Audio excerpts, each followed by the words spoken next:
Hello everyone, most welcome our pharmacy channel. I am Siyani Tiwari. तो चलिए बात कर लेते हैं इन्वायरमेंटल और डिजास्टर मैनेजमेंट के आगे के क्वेश्चंस के बारे में। ये क्वेश्चन आपके आने वाले बोर्ड एग्जाम के लिए काफ़ी ज़्यादा बेनिफिशियल होने वाले हैं। साथ ही साथ आपको ये सारे क्वेश्चन हिंदी के साथ साथ इंग्लिश में भी देखने को मिलेंगे। तो देखेंगे पहले जो टॉपिक हम पढ़ने वाले हैं उसमें कौन कौन से क्वेश्चन है। पहला है क्वेश्चन आपका elaborate biomedical waste management and the handling amendments rule. संबंधित प्रश्न विषय में इस प्रकार है। बायोमेडिकल वेस्ट प्रबंधन एवं हैंडलिंग संशोधन नियम विस्तार से वर्णन कीजिए। उसकी हैंडलिंग कैसे होती है, उसका प्रबंधन कैसे होता है, कैसे स्टोर किया जाता है, इस सब चीज के बारे में इस टॉपिक में पढ़ना है। नेक्स्ट है आपका right A short note on the noise pollution. Noise pollution के ऊपर शॉर्ट नोट लिखना है। Regulation control amendment rule. ध्वनि प्रदूषण विनिमय एवं नियंत्रण संशोधन नियमों पर संक्षिप्त टिप्पणी लिखना है। चलिए देखते हैं। Explain the municipal solid waste management and the handling rule. Explain the recycle plastic management and the use amendment rule. नगर पालिका ठोस अपशिष्ट प्रबंधन एवं हैंडलिंग के नियमों की व्याख्या करना है। उसके बाद पुनर्चक्रित explain the recycle plastic management and the use amendment rule. पुनर्चक्रित प्लास्टिक प्रबंधन एवं उपयोग संशोधन नियमों की व्याख्या करना है। तो पहले पढ़ेंगे हम biomedical waste management and handling amendment rules 2003। Biomedical जो वेस्ट होते हैं इनका क्या मतलब होता है। Any waste which is generated during the diagnosis, जो जनरेट होते हैं किसके थ्रू, डायग्नोस जब उपचार होता है, ट्रीटमेंट, इम्यूनाइजेशन टीकाकरण होता है, ह्यूमन बींग्स और द एनिमल और इन रिसर्च एक्टिविटीज पेरी ट्रेनिंग देयर इज टू और in the production of the testing of biomedicals. Biomedical waste प्रबंधन एवं हैंडलिंग संशोधन नियम 2003 बायोमेडिकल अपशिष्ट से आते उस किसी भी कचरे से है जो मनुष्यों पशुओं के निदान उपचार टीकाकरण के दौरान अथवा उनसे संबंधित अनुसंधान गतिविधियों या बायोमेडिकल उत्पादों के उत्पादन या परीक्षण के समय उत्पन्न होते हैं। Next, any unwanted residual material which can not be discharge directly after suitable treatment can be discharge in the atmosphere और टू रिसीविंग वाटर सोर्स। ऐसा कोई भी अनुवांछित अपशिष्ट जिसका मतलब ना तो यूज होता है ना ही वो किसी काम में आता है सिवाय कि वो इन्फेक्शन फैलाता है, जिससे सीधे या उपयुक्त उपचार के बाद वातावरण या किसी भी प्राप्त जल स्रोत में छोड़ा नहीं जा सकता, बायोमेडिकल अपशिष्ट की श्रेणी में आता है। ऑब्जेक्टिव क्या है, reduce the impact waste management, reduction in the incidence of infection, accidental injury to hospital staff. उद्देश्य क्या है, अपशिष्ट प्रबंधन के प्रभाव को कम करना, अस्पताल के कर्मचारियों में संक्रमण, आकस्मिक चोटों की घटना में कमी लाना। Cost effective disposal of hospital waste, hospital की कचरे का किफायती कम लागत वाला निपटान सुनिश्चित करना। हॉस्पिटल वेस्ट डिस्पोजल, इसमें प्लास्टिक हो गए या फिर बोतलें होंगे जिसमें इंजेक्शन फिल हुआ होता है, ठीक है, ये सारी चीजें प्लास्टिक मटेरियल। उसके बाद न्यूबलाइजर पाइप, यहाँ पे क्या कहते हैं ये ब्लड बैंक, जो ब्लड पैक जिसमें ब्लड पैक होकर आता है वो चीजें, ब्लड पैकेट है यहाँ पे। उसके बाद सिरिंज है, ये वैक्सीनेशन सिरिंज है आपकी, इससे वैक्सीन लगती है, ऐसी चीजें यहाँ पे आती हैं आपकी बायोमेडिकल वेस्ट में। सोर्स ऑफ बायोमेडिकल वेस्ट, इनके कौन कौन से स्रोत होते हैं, गवर्नमेंट या फिर प्राइवेट हॉस्पिटल में सबसे ज्यादा वेस्ट निकलते हैं, नर्सिंग होम्स में, फिजिशियंस डेंटिस्ट जो दांतों के डॉक्टर होते हैं, फिर क्लिनिक होती है वहां पे निकलता है, dispensaries, primary health care centre जिसे पीएचसी के नाम से भी जानते हैं, पीएचसी और सीएचसी 2 होता है ये। उसके बाद medical research and training centre, animal shelter house, उसके बाद lab research organization, vaccination centre, biotech institution, production units. Biomedical अपशिष्ट के स्रोत कौन कौन से, सरकारी या निजी अस्पताल, नर्सिंग होम, चिकित्सा, दंत चिकित्सा कार्यालय, क्लिनिक, औषधालय, डिस्पेंसरी, प्राथमिक स्वास्थ्य केंद्र, चिकित्सक चिकित्सा अनुसंधान एवं प्रशिक्षण केंद्र, पशु चिकित्सालय, वधशाला, प्रयोगशाला, अनुसंधान संगठन, टीकाकरण केंद्र, बायोटेक संस्थान एवं उत्पादन इकाइयां। Step of manage biomedical waste, biomedical अपशिष्ट प्रबंधन के चरण कौन से हैं? Know what hazards you have, यह जाने कि आपके पास किस प्रकार के खतरे जोखिम हैं। Purchase smallest quantity needed, small छोटी क्वांटिटी में आपको चीजों को खरीदना होता है जिसकी आपको जरूरत हो। And don't purchase hazardous material if safe alternative exist, आवश्यक न्यूनतम मात्रा ही खरीदें तथा यदि सुरक्षित विकल्प उपलब्ध हो तो खतरनाक पदार्थ ना खरीदें। Limits use of access to trained person with the personal protective gear, उपयोग को सीमित रखें, केवल प्रशिक्षित व्यक्तियों को व्यक्तिगत सुरक्षा उपकरण पीपीआई के साथ उपयोग की अनुमति दें।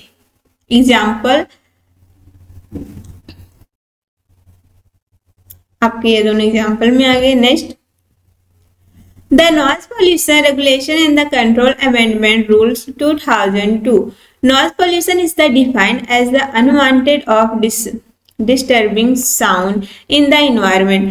नॉइज पॉल्यूशन क्या होता है? कोई ऐसी ध्वनि जो हमारे कानों के लिए सुटेबल नहीं है, जिसे सुनने में हमें अच्छा नहीं लगता है या फिर बहुत ज्यादा लाउडली है, तो क्या होती है हमारे लिए नॉइज पॉल्यूशन का एक क्या होता है वे होता है, जिसके थ्रू हमें ये लगता है कि हाँ ये वॉइस हमारे कानों के लिए अच्छी नहीं है, कहीं ना कहीं हमारे कान के पर्दे जो होते हैं उनको भी फाड़कर रख सकती है, ऐसी ऐसी भी नॉइज होती है।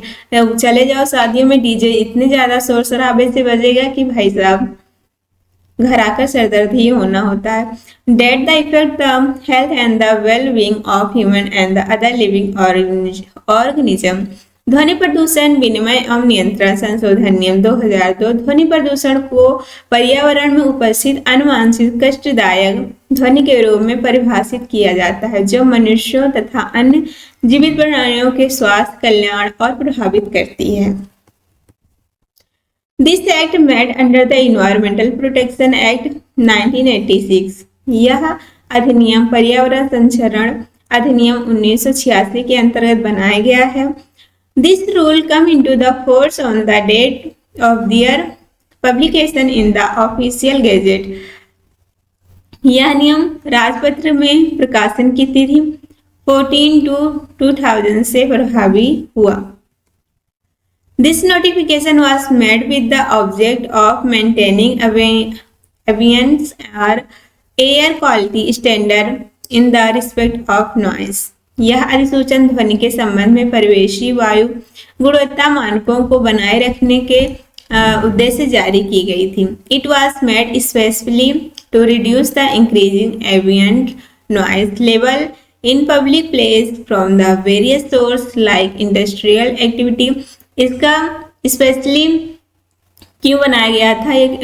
जहाँ रिड्यूस करना नॉइज को किन क्षेत्रों में, जैसे इंडस्ट्रियल एक्टिविटीज हो गई, कंस्ट्रक्शन एक्टिविटी जैसे कटाई पिटाई या फिर ऐसी चीज होती हैं तो कंस्ट्रक्शन एक्टिविटी में आती हैं। जनरेटर की आवाज़ बहुत ज़्यादा खराब होती है, बहुत ज़्यादा तेज होती है, लाउड स्पीकर, ये सारी चीज़ें।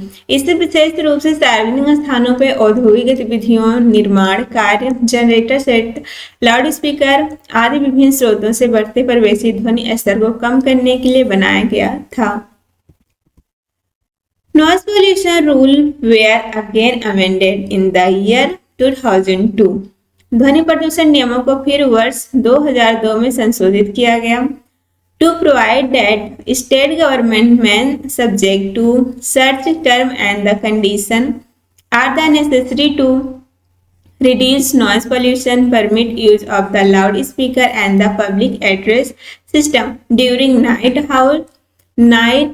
hours between 10 PM to 12 midnight।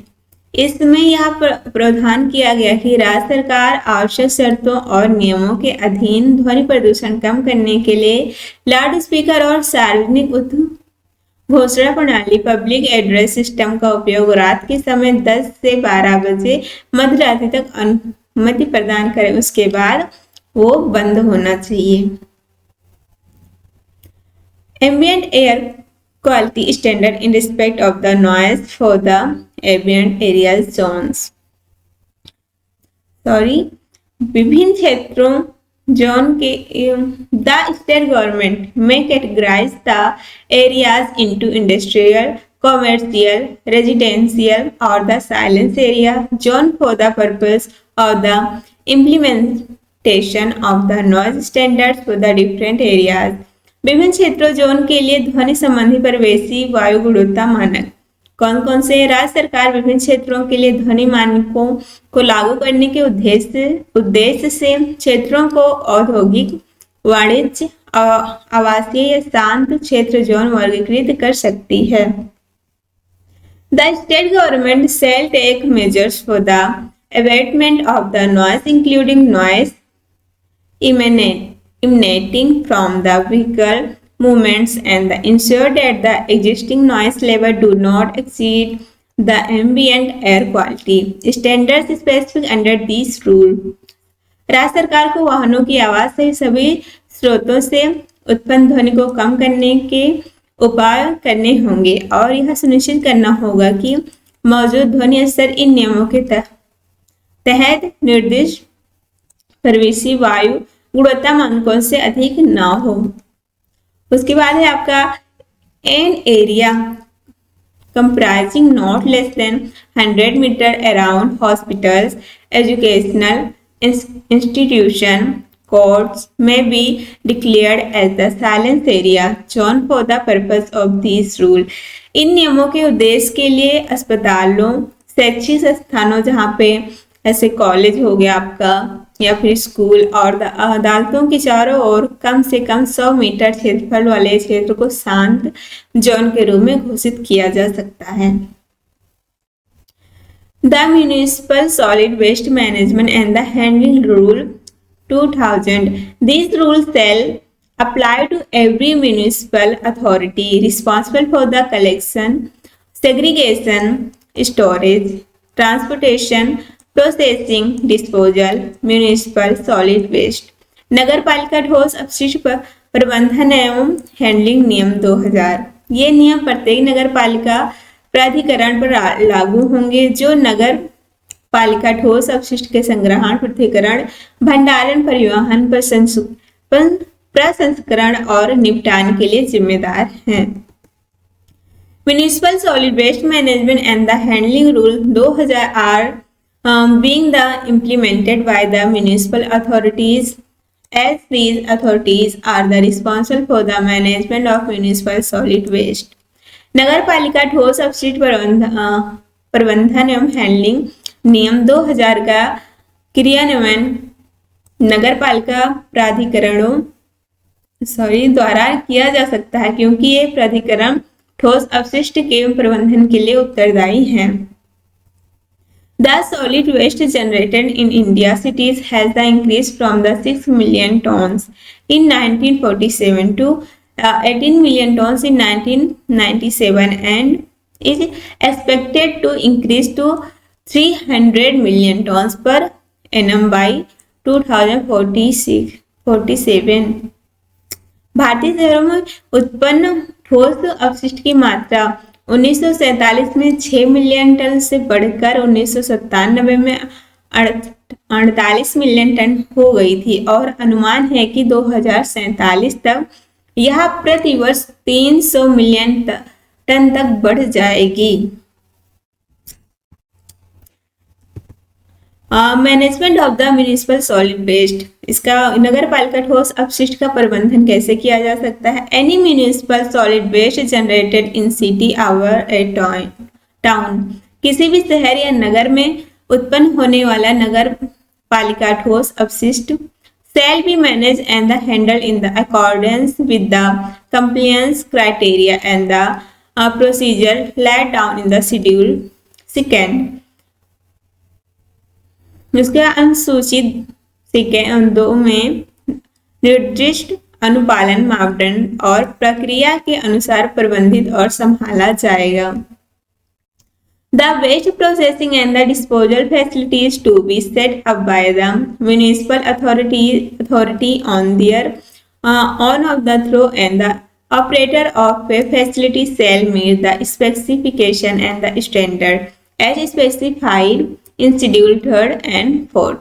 नगरपालिका प्राधिकरण द्वारा स्वयं या किसी सुविधा के संचालन के माध्यम से स्थापित की जाने वाली अपशिष्ट प्रसंस्करण और निपटान सुविधाओं को अनुसूची 3rd और 4th में निर्देश या उसमें शामिल किया गया विनिर्देशों और मानकों को पूरा करना होगा। The Recycled Plastic Manage and Use Amendment Rule 2003. The Recycled Plastic Manufacture and Uses Rules were published by the MOEF in 1999 and the amendment in 2003 and 2011. पुनर्चक्रित plastic प्रबंधन एवं उपयोग संशोधन नियम 2003, उसके पुनर्चक्रित प्लास्टिक निर्माण और उपयोग सिस्टम 1999 में पर्यावरण, वन एवं जलवायु परिवर्तन मंत्रालय MOEF द्वारा प्रकाशित किए गए थे और इन्हें 2003 से 2011 में संशोधित किया गया। The amendment basically aimed to the prohibited identify single-use plastic item having low utility and the high littering potentials. इस संशोधन का मुख्य उद्देश्य उन पहचाने गए सिंगल यूज प्लास्टिक वस्तुओं पर प्रतिबंध लगाना है जिनका उपयोगिता कम और कचरा फैलाने की संभावना अधिक होती है। ये हैं आपके कचरे, प्लास्टिक ऐसे जमा हो रही इतनी सारी बोतल, ये जल्दी तो डिग्रेडेबल भी नहीं होती हैं, ये तो उनकी चलती रहती है। अगर समुद्र वगैरह में चली जाती हैं तो वहाँ का जो समुद्री जीव हैं उनके लिए भी ये बहुत ज़्यादा हार्म होती है। Source of plastic waste, plastic अपशिष्ट के स्रोत कौन से हैं? Municipal source that include the residential, market, commercial, establishment, hotel and the hospitals. नगर पालिका स्रोत आवासीय क्षेत्र, बाजार, वाणिज्य प्रतिष्ठान, होटल और अस्पताल हैं। Distribution and the industry sector like food, chemical industries, packing, film etc। विवरण और औद्योगिक क्षेत्र, खाद्य और रासायनिक उद्योग, पैकेजिंग, फिल्म आदि। उसके बाद other source include the automotive waste, agricultural waste, industrial waste and the construction debris etc। अन्य स्रोत ऑटोमोटिव अपशिष्ट, कृषि अपशिष्ट, औद्योगिक अपशिष्ट और निर्माण मलबा आदि। Plastic waste management, recycling, recovery, disposal of plastic waste shall be carried out as per the rule. Plastic अपशिष्ट प्रबंधन, प्लास्टिक अपशिष्ट का पुनर्चक्रण, पुनर्प्राप्ति या निपटान केंद्रीय सरकार द्वारा regulation and the standard stipulated by the central government from time to time. केंद्र सरकार द्वारा समय समय पर जारी किए गए नियमों और मानकों के अनुसार किया जाता है। Recycling of plastic shell be carried out in the accordance with the Indian standards title as the guidelines for the recycling for the plastic as the amendment from time to time। Plastic and पुनर्चक्रण भारतीय मानक guideline for the recycling of plastic के अनुसार समय समय पर संशोधित और स्थगित किया जाता है। The municipal authority shall be responsible for the setting up. उसके बाद क्या है आपका operation Realization and the coordination of the waste management system and for the performing function। नगर पालिका अधिकरण अपशिष्ट प्रबंधन प्रणाली संस्थापना, संचालन, समन्वय के लिए तथा संबंधित कार्यों के निष्पादन की उत्तरदायी होगा। डाउनलोड वाव फॉर्म से फॉर द PDF एंड आपको और भी क्या क्या चीज़ें मिलेंगी वाव फॉर्म से डाउनलोड करने के बाद। यहाँ पे आपको इंग्लिश और हिंदी बोथ लैंग्वेज में top 30 short question answer, top 20 long question answer, important topic notes, most important question paper, model paper practice sets आपको यहाँ पे मिलेगा। साथ ही साथ आपको सेकेंड ईयर के लिए भी सारी चीज़ें मिलेंगी। तो उसके लिए आ सकते हैं आप वार फार्मेसी पर। और अपनी प्रिपरेशन को और भी अच्छा कर सकते हैं। Thank you for watching. फिर मिलते हैं नेक्स्ट पार्ट के साथ।